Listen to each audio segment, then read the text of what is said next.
E a Operação Salva Vasco segue a todo vapor. Ou melhor dizendo, né? Operação Rebaixa Vasco. Pois após tudo que vem acontecendo nessas últimas rodadas de Campeonato Brasileiro, se tratando de erros por parte das arbitragens contra Palmeiras, contra Bahia, contra Atlético Mineiro, contra Santos, contra São Paulo, contra Red Bull Bragantino, ontem foi divulgada a escala da arbitragem para a partida da quarta-feira que vem, da próxima quarta-feira, do jogo entre Vasco da Gama e Fortaleza. E eu, de antemão aqui, já trago a você, torcedor vascaíno, o árbitro de Vasco e Fortaleza, um jogo válido pela 27ª rodada do Campeonato Brasileiro, será Leandro Pedro Voaden. Que legal, né, torcedor vascaíno? Mil maravilhas para o Cruz Maltino. A gente, é claro, vai falar sobre isso, porque é importante lembrar. Iremos fazer questão de, em todos os nossos vídeos, quando falarmos de árbitro escalado para o próximo jogo do Vasco, trazer aqui o histórico e o perfil de arbitragem, para vocês entenderem que o buraco é muito mais embaixo do que imaginamos.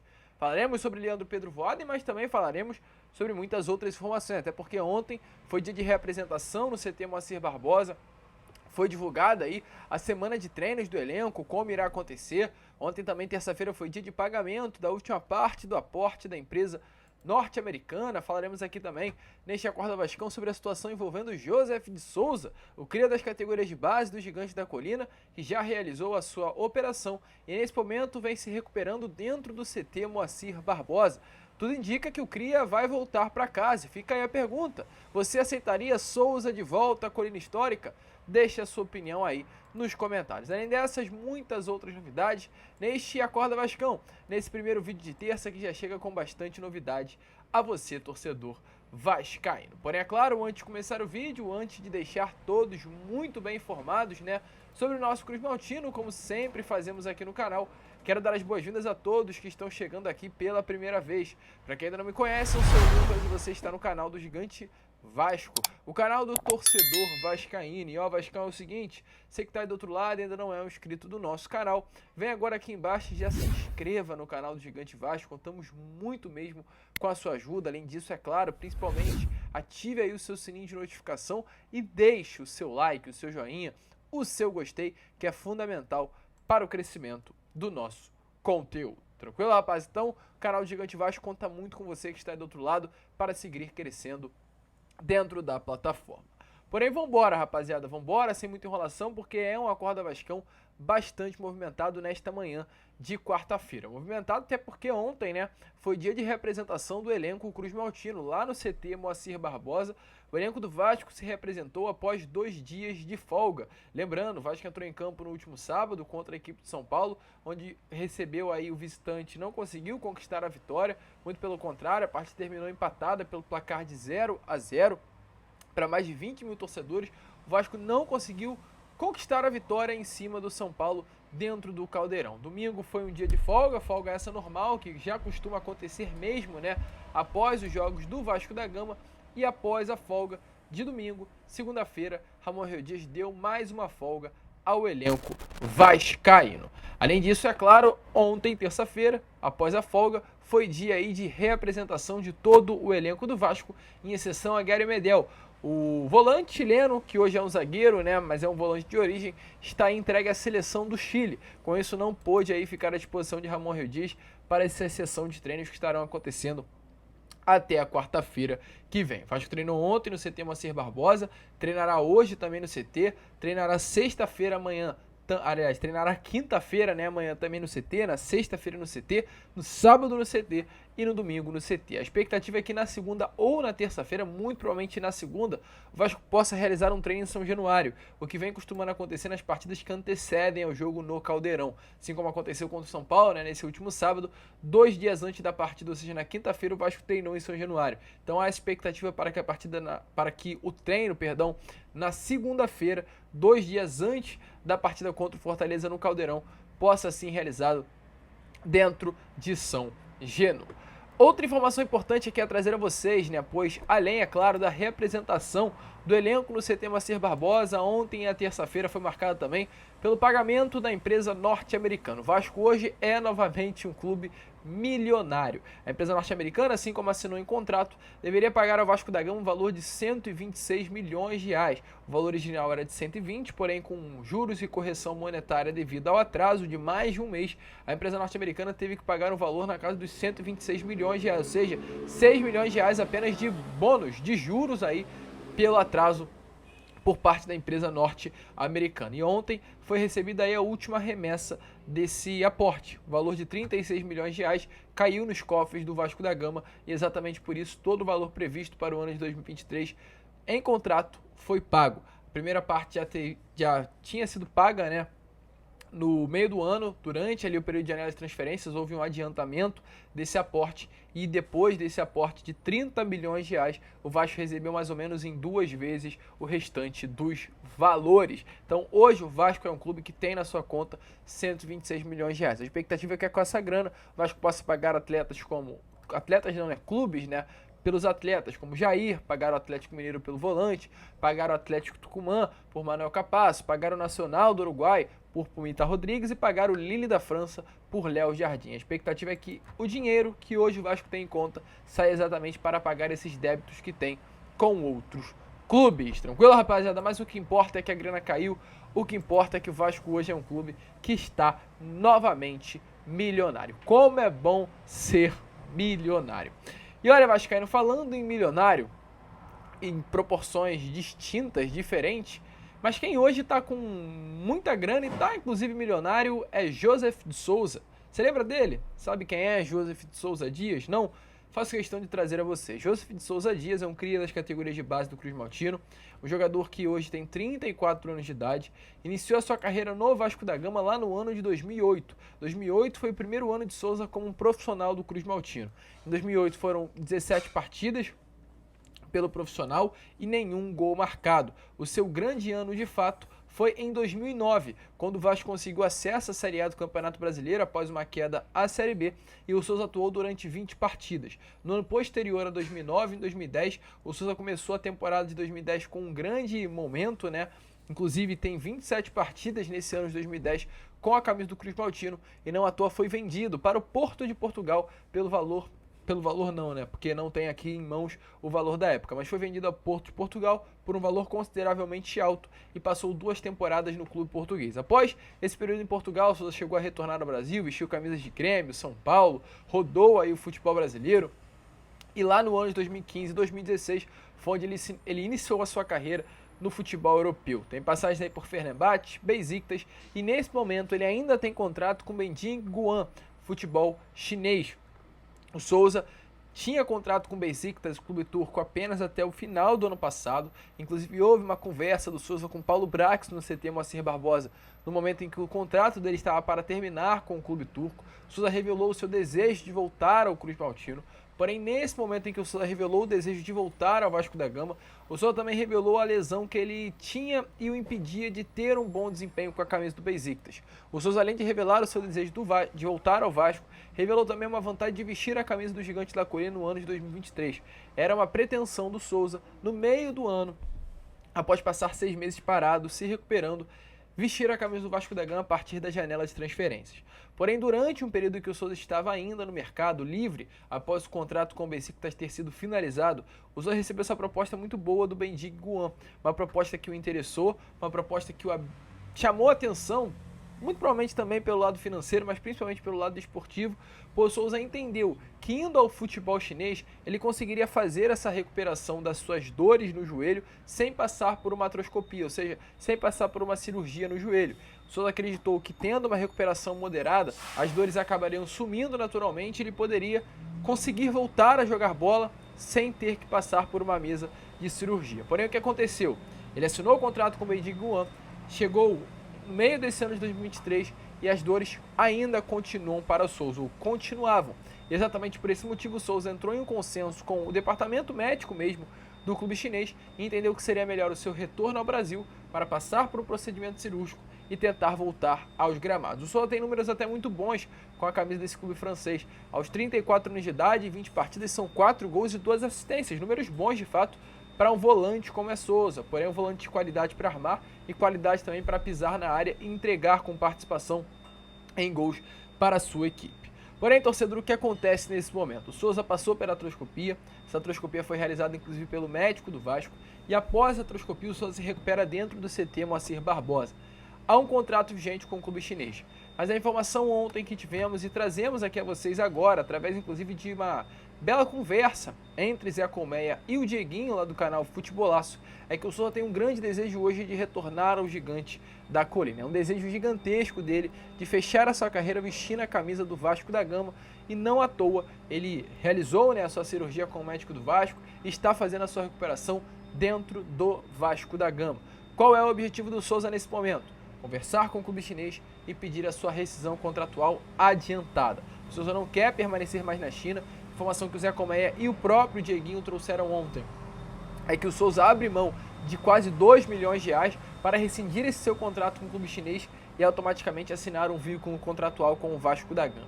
Paulo Brax, no meio do ano, havia confirmado já em uma entrevista coletiva que o Souza foi um dos nomes procurados pelo Cruz Maltino, porém que não houve um avanço naquele momento.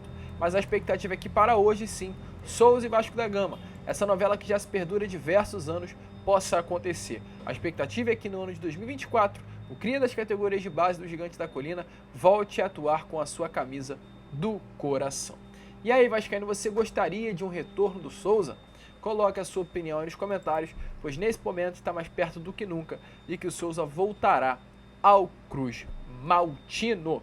E olha, Vascão, para finalizar aqui o vídeo, falar sobre arbitragem na CBF, arbitragem dentro do futebol brasileiro. A gente ontem no Boa Noite Gigante pontuou muito bem, principalmente se você ainda não viu, corre lá, para dar uma olhada. A gente falou sobre os erros de arbitragem que já aconteceram neste Campeonato Brasileiro contra o Vasco. Foi contra o Red Bull Bragantino naquela partida, que o Vasco foi prejudicado por uma não marcação de pênalti. Palmeiras, Atlético Mineiro, jogo da ida e da volta contra o Santos, o jogo contra o São Paulo, e várias outras partidas, como o próprio Bahia, lá na Fonte Nova, onde houve a penalidade máxima e o Gilberto não recebeu o cartão vermelho. Então são vários jogos em que o Vasco é prejudicado. E o mais inusitado diante de tudo isso é os árbitros escalados para apitarem os jogos do Gigante da Colina, como por exemplo, Anderson Daronco. Anderson Daronco foi responsável pelo Vasco ter ido até a CBF após um erro contra a RB Bragantino na não marcação da penalidade máxima em cima de Luca Orediano. E exatamente por esse motivo o Vasco teve que ir até a CBF formalizar uma reclamação à arbitragem. Após mesmo o Vasco ter realizado uma reclamação formal pela arbitragem de Daronco, o Daronco foi escolhido para apitar 6, 7 rodadas após um Vasco Red Bull Bragantino, onde o Daronco errou. O Daronco foi colocado para apitar o Vasco Santos, um jogo em que novamente o Daronco errou e o Vasco foi prejudicado na Vila. Então é um ponto. Outro ponto que aconteceu agora neste último sábado, Braulio da Silva Machado, ele captou o Vasco e Atlético Mineiro pela 19ª rodada do Campeonato Brasileiro. O que aconteceu nesse jogo? O Vasco foi prejudicado com uma não marcação de pênalti em cima do Gabriel Peck. O Vasco foi até a CBF, formalizou uma reclamação, mas a CBF escalou o Braulio da Silva Machado para a partida desse último sábado contra a equipe do São Paulo. Então a gente vê que realmente há situações esquisitas. Não à toa houve mais um erro, assim como aconteceu com o Daronco. Errou, foi colocado para apitar novamente e errou de novo. O Braulio é a mesma coisa, errou contra o Atlético, foi colocado para apitar novamente o jogo do Vasco e errou de novo. E ontem o papelão foi tão feio que o próprio Wilson Seneme, que é o presidente da comissão de arbitragem da CBF, confirmou que houve erro. Segundo o próprio Wilson Seneme, não houve pênalti. O braço está num movimento natural, ou seja, a penalidade máxima não deveria ter sido marcada a favor do São Paulo. O Vasco foi novamente duramente prejudicado por um erro de arbitragem. E aí sabe o que a CBF faz, meus amigos? Com toda certeza não é para apaziguar os ânimos, e muito pelo contrário, na minha opinião, para aflorar ainda mais. Escala para essa partida da próxima quarta-feira. Um jogo decisivo, um jogo quente para o Vasco da Gama, Leandro Pedro Voaden. Leandro Pedro Voaden será o árbitro de Vasco da Gama e Fortaleza desta próxima quarta, um jogo válido pela 27ª rodada do Campeonato Brasileiro, um árbitro gaúcho, um árbitro que tem um histórico não tão bom, se tratando de Vasco da Gama, e a gente foi buscar o histórico recente do Voaden e viu que em 2020 ele se envolveu em uma confusão tão grande que até o Alexandre Pássaro, que era o diretor executivo na época, fez questão de se posicionar. Eu falo de um jogo que o Leandro Pedro Voaden apitou contra o Red Bull Bragantino, uma partida que aconteceu lá em Bragança Paulista, onde o Vasco foi goleado pelo placar de 4-1. Porém, o Vasco, enquanto estava perdendo apenas por 2-1, vinha muito bem, não sei se vocês lembram. Se eu não me engano, o Vasco ele estava perdendo por 2-0 e fez um gol, e a partir do 2 a 1 o Vasco começou a se intensificar e quase chegava perto do empate, ou o Red Bull Bragantino ele abriu 1 a 0, o Vasco empatou e o Red Bull Bragantino abriu 2 a 1. Não lembro qual era a situação, mas lembro que a partida estava 2 a 1 e o Vasco era muito superior ao Red Bull Bragantino. O Vasco buscava muito gol do Red Bull Bragantino e se aproximava, inclusive, de chegar ao empate. Porém, em um determinado momento, numa saída de bola, a bola sai e o Andrei, ele tenta sair com a bola ali da grande área, para fazer o papel de transição defensiva ao ataque. Há uma falta em cima do Andrei e a falta não é marcada. Leandro Pedro Voaden não dá falta. O VAR, que era o árbitro de vídeo Daniel Bins, não chama Leandro Pedro Voaden. O Vasco é duramente prejudicado. O Vasco perde em Bragança Paulista porque aí o Bragantino faz 3 a 1, faz 4 a 1 e aí não tem mais como recuperar. Então o Vasco perde para o Red Bull Bragantino por um erro de Leandro Pedro Voaden. O Vasco foi rebaixado naquele ano por vários erros de arbitragem. Foi o ano em que o VAR estava descalibrado. Olha o que está acontecendo agora. Mais um ano em que o Vasco vai perdendo pontos por erros de árbitros da CBF. E para vocês entenderem melhor e contextualizarem de fato qual é a relação entre Vasco da Gama e Pedro Voaden, dê uma olhada aí no que rolou nas palavras de Alexandre Pássaro e Vanderlei Luxemburgo sobre a arbitragem de Voaden lá naquele 2020. Do Vasco nessa noite triste, né? Nessa noite que estamos todos bem chateados com o resultado, mas venho aqui em nome da diretoria do Vasco, em nome dos atletas, em nome do professor Vanderlei Luxemburgo, repudiar a atuação da arbitragem na partida de hoje. Tá? Eu gostaria de entender, eu gostaria que alguém pudesse perguntar ao Voaden como ele pode dar uma falta que origina o segundo gol do Bragantino, uma falta onde na linha de fundo o jogador cava uma bola por cima de 2 jogadores nossos, tá? Tromba com 2, até tem o corpo de um, é o Neto e mais alguém, tromba com 2 jogadores e ele dá a falta, e na falta é a origem do gol do Claudinho de fora da área, tá? E como ele não pode dar essa falta do Andrei no terceiro gol. Não estamos aqui, que fique muito claro, não estamos justificando performance, justificando o resultado, justificando o nosso momento, justificando nossa posição na tabela. Nós estamos exigindo que a arbitragem, comandada hoje pelo Leandro Gaciba, que há muito tempo não se vê, que ela tenha o mesmo nível de cobrança, de exigência, de profissionalismo que nos é exigido por todos. E não é isso que tem acontecido. Então, o que aconteceu hoje, o terceiro gol, e ele nem foi ver o VAR, as faltas do Carlinhos, logo antes, é um exemplo que o Vanderlei muito bem deu, mas este lance clássico do segundo gol deles é um exemplo crasso de diferentes interpretações. Até o quarto gol deles, a falta que eles deram, então, aí depois tomamos um gol aos 40, um gol aos 47. Em um momento onde estávamos melhor no jogo, ninguém está dizendo que se não tem o gol, a gente empatar o jogo ou virar o jogo. Ninguém está dizendo isso. Está dizendo que o jogo não pode ser decidido assim. E o jogo hoje foi decidido assim. Como tantos e tantos outros no campeonato. Não digo aqui que é um complô contra o Vasco, um prejuízo de nada ao Vasco. Todos os clubes do Campeonato Brasileiro já foram prejudicados, se não por esse árbitro, por outro. E o que aconteceu foi isso. Então eu não posso me furtar de vir aqui hoje, de colocar esse nosso repúdio, essa nossa indignação frente ao que aconteceu hoje. Isso acaba perdendo o critério, porque as faltas elas são muito parecidas, de repente você dá uma e não dá outra. Por exemplo, eu acho que o Carlinhos, a falta que ele deu no Carlinhos, que o Carlinhos fez no ataque aqui, foi a mesma falta que o Andrei sofreu. Então, quer dizer, se ele deu no Carlinhos e não deu no Andrei, quer dizer, o critério que ele disse de deixar o jogo seguir, ele não deixou o Carlinhos seguir, e o Andrei, ele deu a falta. Deixou o jogo seguir com o Andrei, e com o Carlinhos não deixou o jogo seguir. Então, assim, são os critérios que são usados, né? De ter um jogo diferente. É complicado, torcedor, é no mínimo preocupante saber que Voaden estará no comando da APT, erguer as mãos aos céus e pedir para que nada de ruim aconteça, para que o Vasco da Gama consiga fazer um bom futebol, ter um bom desempenho e sem ser prejudicado pela arbitragem. A gente fica por aqui. Esse foi o Acorda Vascão, apenas o primeiro vídeo, né? No caso desta quarta-feira, voltaremos já na parte da tarde com Fala Gigante e no Boa Noite Gigante também. Teremos aqui para trazer informações do Vasco a vocês. Porque vamos, se inscrevam, compartilhem, como sempre falamos aqui, saudações vascaínas.